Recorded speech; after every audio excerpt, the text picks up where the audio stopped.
Unachofanya sio kitu rahisi. Changing perspective is never easy. Kwa sababu sisi wanadamu tukishakiamini kitu ndio tunaenda nacho hicho.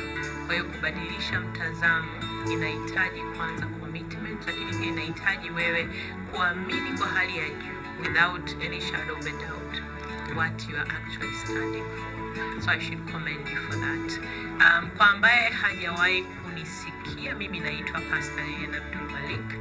Ni mchungaji kiongozi wa huduma ya Grace Tabernacle Church iliyoko Mbezi Beach, Dar es Salaam. Ni Mbezi ya chini, karibia na Mbezi kwa Zena. Lakini pia mimi ni muasisi ya huduma ya wanawake inayoitwa Rejesha Taji.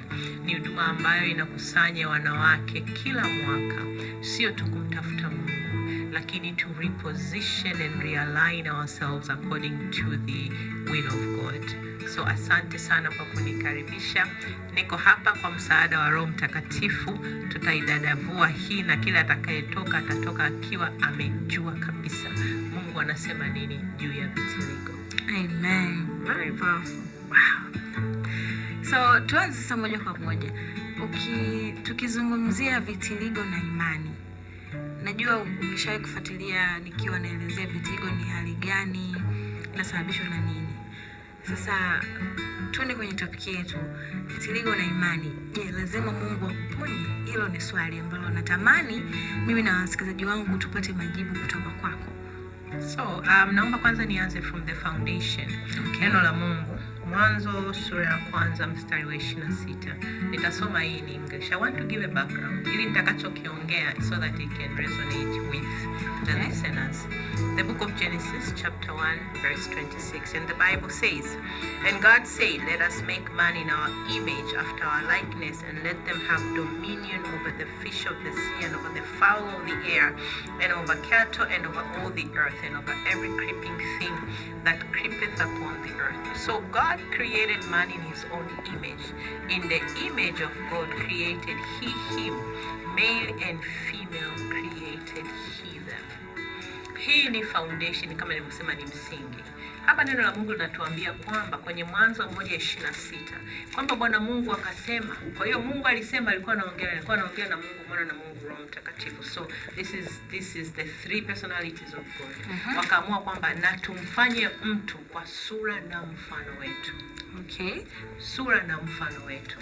Meaning kila mwanadamu aliumbwa kwa sura na mfano wa Mungu. Tuko pamoja? Ndio. Then we move to the book of Leviticus. Mambo ya Walawi sura ya 13 mstari wa 38. Mambo ya Walawi 13:38 mpaka 39. This one I will read in Kiswahili. Inasema hivi: mtu mume au mke atakapokuwa na vipako ving'aavyo katika ngozi ya mwili, vipako ving'aavyo vyeupe, ndipo kuhani ataangalia na tazama, ikiwa vile vikapu ving'aavyo vilivyo katika ngozi ya mwili wake ni vyeupe kidogo, ni mba, hivyo imetokea katika ngozi, yeye yu safi. This is new. Okay. Mambo ya Walawi. Yes. 13 mstari wa 38 hadi 39.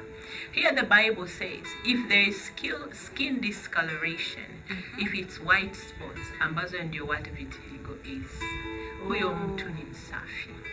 Why did I take you through this scripture? Kwa sababu watu wengi wana assumption kwamba vitiligo ni laana. Ukisoma Mambo ya Walawi, ukichukua muda ukasoma, utagundua kwamba Mungu alikuwa anaongea na wana wa Israeli kuhusu laana ambazo watazipata. Okay. Sasa kulikuwa kuna ukoma na Mungu alikuwa anaongea mambo ya hygiene. Akasema kwamba mtu akiwa na ukoma kati yenu mumtenge. Lakini kwa sababu hakuna enough understanding of vitiligo, watu wanachukulia kama ugonjwa. Wengine ambao wanajiona wako deep sana rohoni wanachukulia kama laana au kama ni dhambi. So wait there. There's another scripture. Tunaenda na Mungu. I trust in the word of God. Kwa sababu neno la Mungu halipindi. Injili ya Yohana sura ya 9. Injili ya Yohana sura ya 9, tutaanza mstari wa 1 hadi mstari wa 4. Kama unanisikiliza and you speak English, go to the Gospel of John chapter 9 verses 1 to 4. And the Bible says, naomba nisome hii kwa Kiswahili pia. 1 mpaka 4, Injili ya Yohana sura ya 9. Biblia inasema hivi: hata alipokuwa akipita alimuona mtu kipofu tangu kuzaliwa. Wanafunzi wake wakamuuliza wakasema, Rabi, ni yupi aliyetenda dhambi, mtu huyu au wazazi wake hata azaliwe kipofu? Yesu akajibu, huyu hakutenda dhambi wala wazazi wake, bali kazi za Mungu zidhihirishwe ndani yake. Imetupasa kuzifanya kazi za yeye aliyenipeleka maadamu ni mchana, usiku waja asipoweza mtu kufanya kazi. So we've got one perspective from the word of God ambayo inatuambia hivi: vitiligo sio laana wala sio ukoma wala sio ugonjwa wa kuambukiza. Lakini pia Mwanzoni Foundation inasema kwamba wote tuliumbwa kwa sura na mfano wa Mungu. Na kitabu cha Yohana, Injili ya Yohana inatuambia hivi pale sura ya 9 kwamba kuna vitu vingine Mungu anaviruhusu ili Mungu aweze kudhihirisha kazi zake. So in saying all that, neno la Mungu au Biblia inasema ni kuhusu vitiligo. Vitiligo sio laana, vitiligo sio kilema. It is a skin pigmentation ambayo hata kwa maombi, unless kama ilikuja kwa njia za giza, tukiomba tukabandika mikono tukakemea itaondoka. Lakini kama ambavyo Yohana 9 inatuambia, kama imekuja kwa mpango wa Mungu ili Mungu aweze kudhihirisha kazi zake, sio na wasiwasi.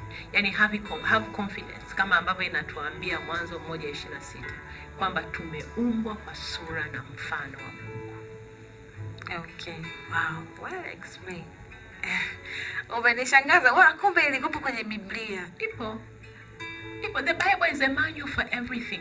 Biblia ina majibu ya kila unachohitaji katika maisha yako. That is why the Bible is there. Mafunuo mengine ndio tunapata hapo. Unajua mimi napenda kusoma Biblia lakini sijawahi kukutana na kitu kama hichi. So umenisaidia sana. Kwa sasa hivi nimepata fact nyingine ya kuwa so proud of my skin. Na sasa umeniambia kila mtu ameumbwa kwa sura na mfano wa Mungu. Yes. Na unakuta mtu ambaye anapata vitiligo anaipata katikati ya maisha yake. Maybe kuna kitu kimetokea kikamsababishia apate vitiligo. Nao huyu mtu anaenda kwa Mungu, anamuomba, anamwambia kwamba mponye. Na ikitokea huyu mtu hiyo ambayo anaitegemea kwamba atapona haijatokea, yani kwamba alikuwa anamwambia Mungu kwamba mponye, haijatokea. Je, huyu mtu anakuwa ana imani au amekosea kuomba? Hapana. Hakuna kukosea kuomba. Na the fact kwamba ameenda kwa Mungu, it means ameamini. You see, you cannot approach God if you don't believe. Waebrania inatuambia hivi that imani, let me I don't want to misquote Hebrews chapter 12. Naomba turudi pale Waebrania 12 inasema hivi.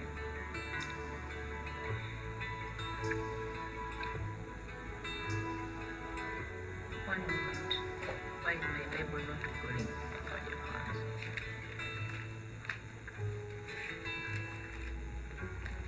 Bwana Yesu asifiwe. Tunafika pale Waebrania 11. Neno la Mungu linasema hivi.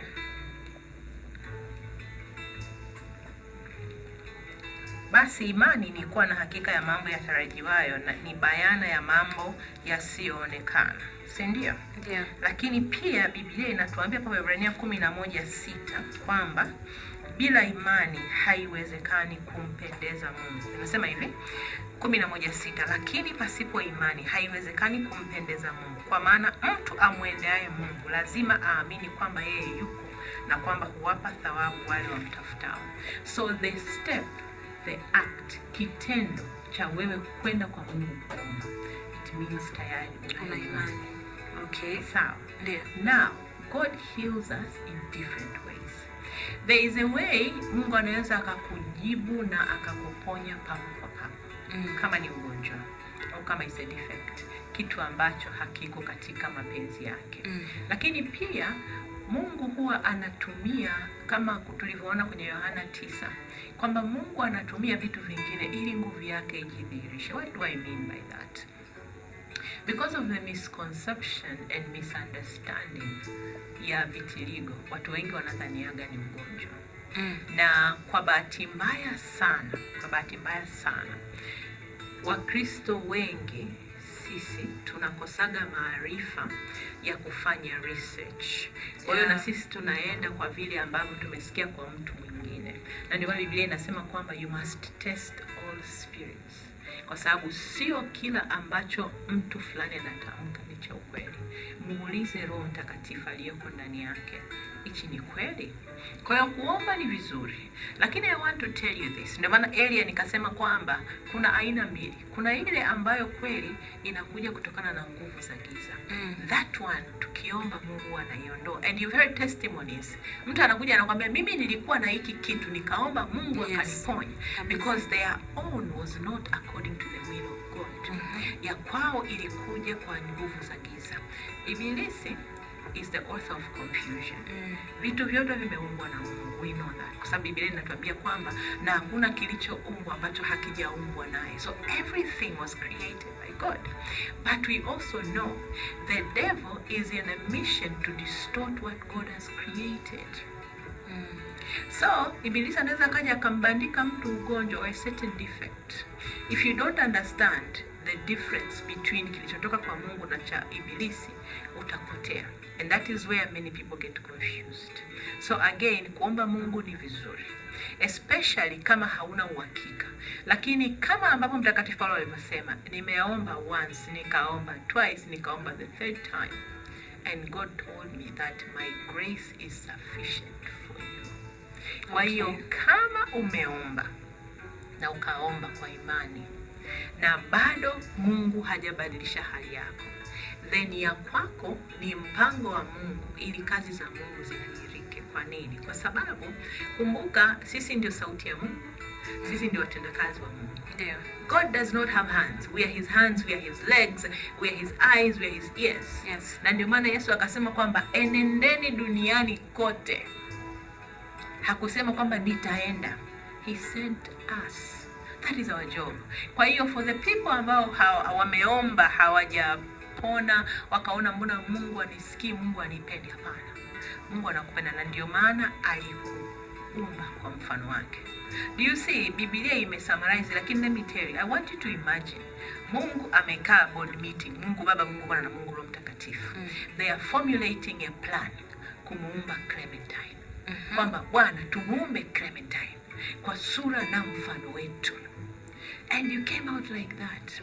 And you know what? It is okay, kwa sababu hata wewe you are the image of God. Na ndio maana Mungu amekupa this platform. Kwa sababu God knew. You see, everything. Mungu sio shagalabagala. Napenda kusema hivyo. Mungu ni mtu wa mipangilio. Na kwa sababu hiyo alijua mwaka 2026, 25, 24, there will be a girl, a young lady that I have commissioned kwenda kuongea na watu wangu kuhusu hili